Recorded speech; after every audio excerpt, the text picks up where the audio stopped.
Hi, this is Art with OCRV here in Yorba Linda, California.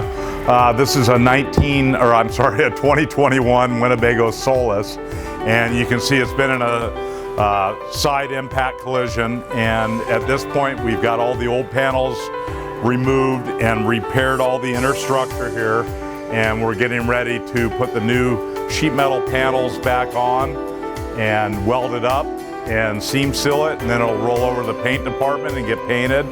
And as you can see, the whole interior has been taken out of this vehicle, which is a very difficult job. But we have the expertise and the right guys to do this. So we build these vans from the ground up as well as do the collision repair. So we understand how they come apart and go together. We'll update you and show you how this goes back together in a few weeks here.